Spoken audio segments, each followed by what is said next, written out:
Chào quý vị và các bạn. Trong chiến tranh Việt Nam, giữa khói lửa mịt mù, bom đạn gầm rú và tiếng trực thăng xé toạc bầu trời, đã có không ít câu chuyện tình yêu nảy nở một cách đầy ngang trái. Trong đó có một chàng phi công Mỹ đem lòng yêu say đắm một cô gái Việt Nam.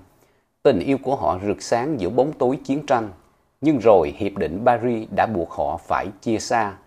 2 thập kỷ trôi qua, nỗi nhớ vẫn chưa một lần phai nhạt. Và rồi một hành trình tìm kiếm bắt đầu.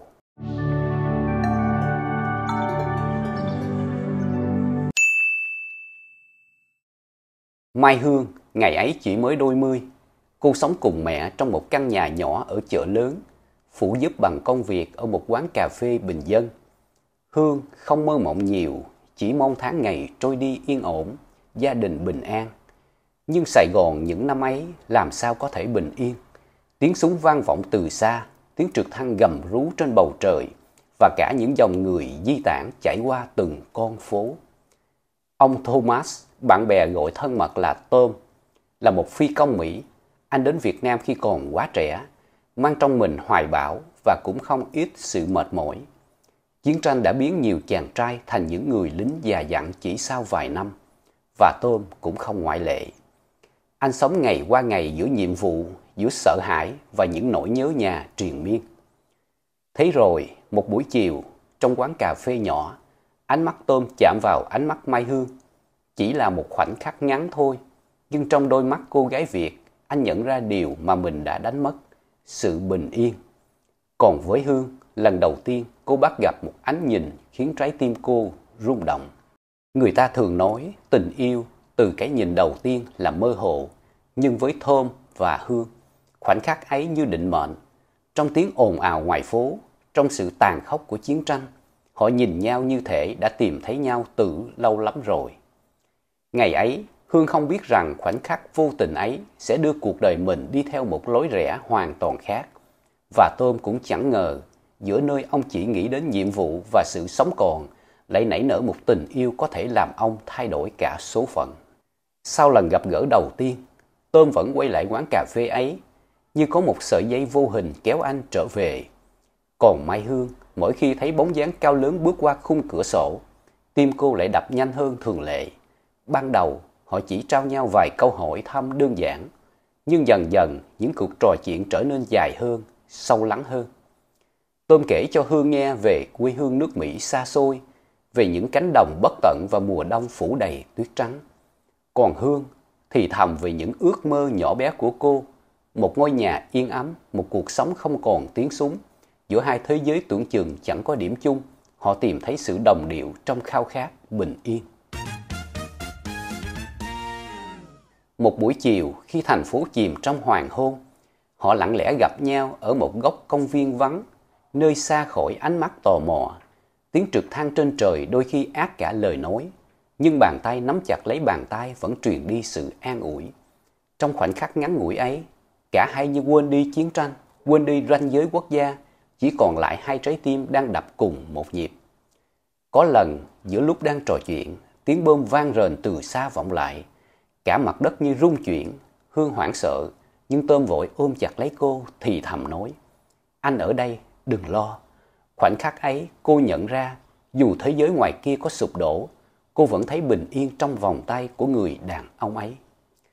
Tình yêu của họ giống như ngọn lửa nhỏ giữa đêm tối. Dù chiến tranh bao vây, dù sự nghi ngờ của xã hội phủ bóng, tình yêu ấy vẫn bùng cháy, âm ỉ và mạnh mẽ. Họ biết mình đang đi trên con đường đầy nguy hiểm, nhưng không ai đủ dũng cảm để dừng lại. Bởi đôi khi, trái tim có lý lẽ riêng mà lý trí không thể nào ngăn cản. Mai Hương vốn là người con gái sống tình nghĩa và thủy chung. Một khi đã trao con tim, cô đặt trọn niềm tin nơi người mình yêu, bất chấp những dị nghị, bất chấp những lời xì xào cay nghiệt của xã hội thời bấy giờ. Còn với Tom, tình yêu ấy không phải là một cuộc phiêu lưu thoáng chốc của chiến tranh, mà là một cam kết nghiêm túc, thiêng liêng. Nhiều đêm họ ngồi bên nhau dưới ánh đèn vàng leo lét của quán cà phê nhỏ. Hương đặt bàn tay lên tay Tom thì thầm nói: "Dù bom rơi đạn nổ, em chỉ cần có anh. Chúng ta sẽ không bao giờ xa cách, phải không anh? Hương ơi, anh thề cho dù thế giới này đổi thay, anh vẫn sẽ quay lại tìm em. em là cả cuộc đời của anh. Họ hứa hẹn với nhau như thế trong niềm tin ngây thơ rằng tình yêu có thể chống lại tất cả, nhưng số phận luôn khắc nghiệt. Năm 1973, Hiệp định Paris được ký kết, những đồn quân Mỹ bắt đầu rút khỏi Việt Nam. Tin tức ấy đến với Tôm như một bản án, anh biết ngày rời xa Hương đã gần kề. Đêm cuối cùng trước khi lên đường, Tôm đến gặp Hương. Trên gương mặt cô, nước mắt rơi không ngừng. Cả hai ôm chặt nhau như thể chỉ cần buông tay là sẽ mất nhau mãi mãi. Tôm đặt vào tay cô một chiếc lóc két bạc, tức là mặt dây chuyền nhỏ có hình anh, giọng nghẹn ngào. Hương ơi, hãy giữ nó như giữ anh bên em. Anh hứa một ngày nào đó anh sẽ quay trở lại Việt Nam. Mai Hương nấc lên, em sẽ chờ, dù bao năm, em vẫn chờ anh. Sáng hôm sau, từng đoàn xe quân sự nối dài đưa lính Mỹ ra sân bay.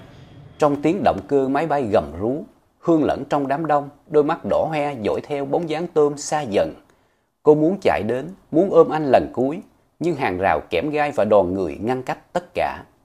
Tôm ngoái lại nhìn, ánh mắt hoảng loạn tìm kiếm, cho đến khi bắt gặp Hương đứng đó, bàn tay nhỏ bé giơ cao như vẫy chào. Máy bay từ từ lăn bánh, một cánh tay đưa ra ngoài cửa kính, đó là Tôm vẫy chào trong tuyệt vọng. Tiếng động cơ vang vọng cả bầu trời, cánh cửa khép lại. Khoảnh khắc ấy, Mai Hương cảm thấy như cả thế giới sụp đổ trong tim mình. Lời thề son sắt vẫn còn đó, nhưng khoảnh khắc và chiến tranh đã xé họ ra hai nửa vĩnh viễn. Sau ngày Tôm rời đi, Mai Hương sống những tháng ngày dài dằng dặc trong nỗi nhớ. Cô sống lặng lẽ, nuôi dưỡng ký ức như một ngọn lửa nhỏ trong tim. Mỗi khi đêm xuống, cô lại mở chiếc lóc két bạc Tôm để lại, nhìn ánh hình đã ố vàng và thầm thì như nói chuyện với anh. Tôm ơi, em sẽ chờ anh. Trong khi đó, ở bên kia bờ đại dương, Tôm trở về Mỹ.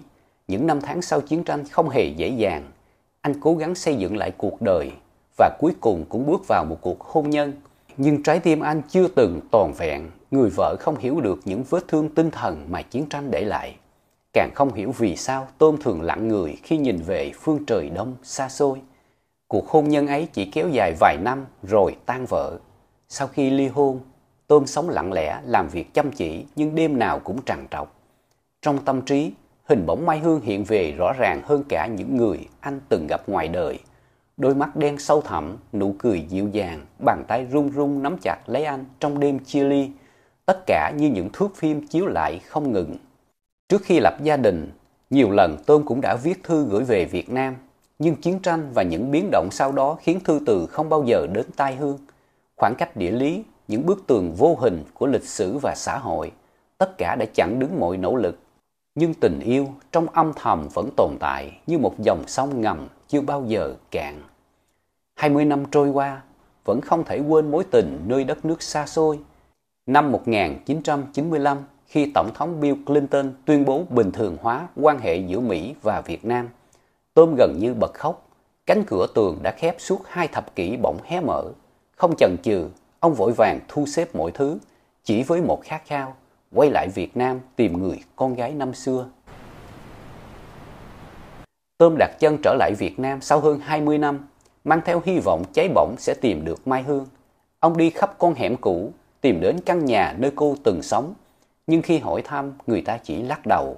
Cô Mai Hương đâu còn ở đây nữa, đi lâu rồi chú ạ. Trái tim Tôm thắt lại, ông cố gắng hỏi, đi từng ngõ nhỏ, tìm từng manh mối, nhưng tất cả đều vô vọng. 2 tuần lễ trôi qua, giữa thành phố đông đúc mà ông thấy mình cô độc lạ thường. Mỗi buổi tối về khách sạn, Tôm ngồi lặng bên cửa sổ, đôi mắt đẫm lệ. Ông tự hỏi, có lẽ số phận đã an bài, mình thật sự mất Hương rồi. Ngày trở về Mỹ cận kề, sáng hôm ấy, Tôm thu gọn hành lý lòng nặng trĩu. Trước khi rời Việt Nam, ông bất chợt nhớ đến một kỷ niệm cũ. Những buổi sáng chủ nhật năm xưa, bất chấp tiếng bom đạn gầm rú trên bầu trời, Tôm và Hương vẫn nắm tay nhau đi lễ ở nhà thờ Đức Bà. Với họ, đó là nơi bình yên nhất, là chốn linh thiêng để giữ vững niềm tin, và đặc biệt hai người luôn chọn lễ 9 giờ sáng. Tôm quyết định sáng nay sẽ đến đó, một lần cuối, như một lời tạm biệt và tìm lại ký ức năm xưa. Ông ngồi trong nhà thờ lặng lẽ cầu nguyện. Tiếng chuông ngân vang, ánh sáng xuyên qua ô cửa kính rực rỡ, nhưng quanh ông chỉ là sự trống trải. Ông đảo mắt tìm khắp những hàng ghế, từng khuôn mặt, nhưng tuyệt nhiên không thấy bóng dáng của người phụ nữ ông yêu. Buổi lễ kết thúc, Tôm bước ra khỏi nhà thờ, lòng trĩu nặng thất vọng. Ông đứng trước cổng, giữa dòng người ra vào tấp nập, ngẩng đầu nhìn lên hai tháp chuông cao vút. Trong khoảnh khắc ấy, ông thì thầm: Hương, anh đã giữ lời, anh đã trở lại Việt Nam, nhưng bây giờ em ở đâu? Và rồi, đúng lúc ấy, từ phía đối diện, một ánh mắt khiến tim ông thắt lại. Đôi mắt ấy, đôi mắt ngày xưa, vẫn sâu thẳm, vẫn dịu dàng, chỉ có thời gian in thêm những vết nhăn nơi khóe mắt. Mai Hương đứng đó, bất động, sững sờ như không tin vào những gì đang xảy ra. Tôm chết lặng, ông bước từng bước nhanh về phía cô, ánh mắt run rẩy. Rồi ông quỳ xuống ngay trước cổng nhà thờ Đức Bà, giọng ông nghẹn lại, run run cất lời: Hương, anh xin lỗi em, vì đã để em chờ đợi, vì đã để mất quá nhiều năm tháng, nhưng anh vẫn yêu em, chưa bao giờ thay đổi. Nước mắt Hương lăn dài, cô đưa tay run rẩy đặt lên mái tóc bạc của Tôm. Không cần lời nào nữa, chỉ một ánh nhìn, họ biết rằng sau bao năm tháng bão giông, sau chiến tranh, sau chia ly, tình yêu ấy cuối cùng cũng tìm được đường về. Giữa lòng phố Sài Gòn, ngay trước nhà thờ Đức Bà, nơi họ từng bắt đầu, giờ đây họ lại tìm thấy nhau trong niềm hạnh phúc trọn vẹn. Xin gửi lời chúc phúc đến ông và bà, một tình yêu đẹp vượt qua chiến tranh, khoảnh khắc và thời gian. Câu chuyện của ông bà nhắc nhở chúng ta rằng hạnh phúc không tự nhiên mà có, mà được xây dựng từ sự thủy chung và lòng tin tưởng. Câu chuyện này sẽ mãi là ngọn đèn soi sáng cho những ai tin vào tình yêu và dạy chúng ta biết trân trọng người đang ở bên cạnh mình. Đây sẽ mãi là nguồn cảm hứng để mọi người tin rằng tình yêu đích thực luôn có thể tìm thấy nhau. Cảm ơn quý vị và các bạn đã lắng nghe. Chúc quý vị và các bạn một ngày bình an và hạnh phúc. Xin chào, tạm biệt.